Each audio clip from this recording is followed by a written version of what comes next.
साक्षी एक बहुत ही अच्छी लड़की थी। उसे सभी जानवरों से बहुत प्यार था। वह किसी भी जानवर को किसी भी तकलीफ में देखती तो उसकी मदद करती। साक्षी के घर में बहुत सारी टोकरियां थीं। साक्षी उन टोकरियों को सजा कर रखती थी और उसके घर में उसने कुछ जानवर पाल रखे थे, जैसे कुत्ता, बिल्ली, खरगोश, तोता।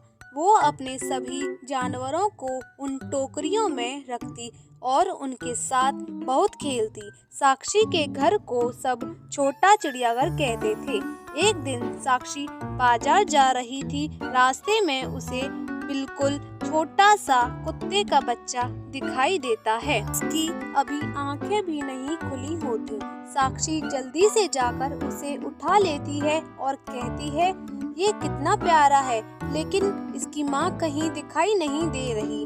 वह उस बच्चे की माँ को बहुत ढूंढती है, लेकिन उसे वह नहीं मिलती। वह उसे अपने घर ले जाती है, लेकिन उसके पास उसके लिए कोई टोकरी नहीं होती।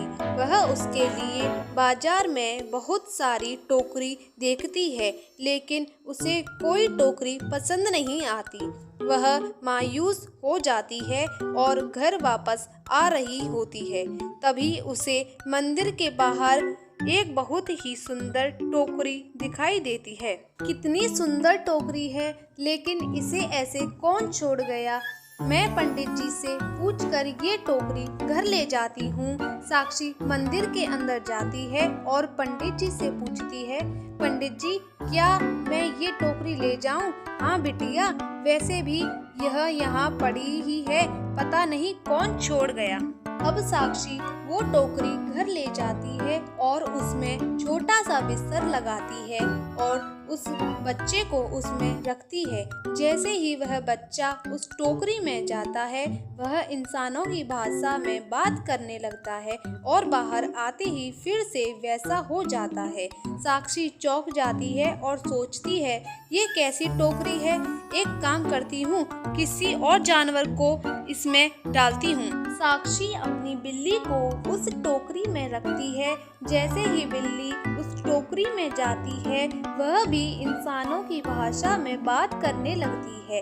अब साक्षी समझ जाती है कि ये टोकरी का ही कमाल है और साक्षी उस टोकरी को संभाल कर रख देती है और उस डॉगी के लिए दूसरी टोकरी तैयार करती है। लेकिन जब भी साक्षी को किसी भी जानवर से बात करनी होती है, साक्षी उन्हें उस टोकरी में डाल देती है। साक्षी को बहुत अच्छा लगता है जब जानवर साक्षी को जब अपने मन की बात बताते हैं। एक दिन पड़ोसी साक्षी को अपनी बिल्ली और सभी जानवरों से बात करके देखता है। वह सोचता है, साक्षी के पास जो जानवर हैं वह बोल सकते हैं, क्यों ना मैं इन जानवरों को चुराकर चिड़ियाघर में बेच दूं।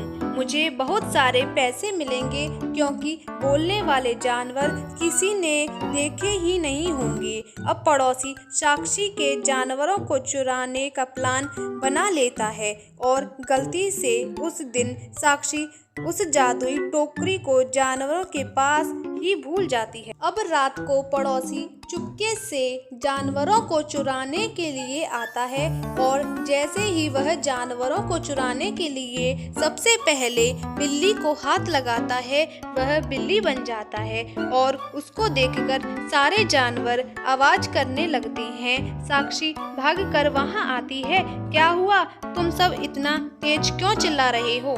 इतने में उसकी नजर दूसरी बिल्ली पर पड़ती है और साक्षी सोचती है, ये कहाँ से आई?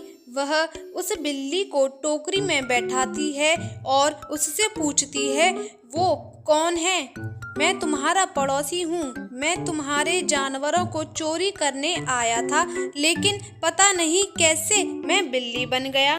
इतने में टोकरी में से आवाज आती है, यह सब मैंने किया है। साक्षी उस बिल्ली को उस टोकरी में से निकालती है और टोकरी अंदर लेकर जाती है और कहती है कि वो उस बिल्ली को फिर से इंसान बना दो। टोकरी साक्षी की बात मान जाती है और बिल्ली को वापस से इंसान बना देती है।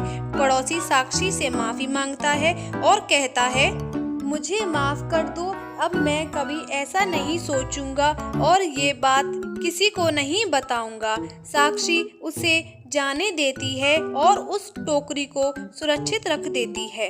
तो दोस्तों, आपको कैसी लगी हमारी कहानी हमें कमेंट करके ज़रूर बताइएगा। अगर कहानी पसंद आई हो तो वीडियो को लाइक और शेयर ज़रूर कीजिएगा। हमारे चैनल को ज़्यादा से ज़्यादा सब्सक्राइब कीजिएगा। घंटी को दबाकर ऑल पर सेट कर लीजिए, जिससे हमारे चैनल पर आने वाली वीडियो आप तक पहले पहुँचे। धन्यवाद।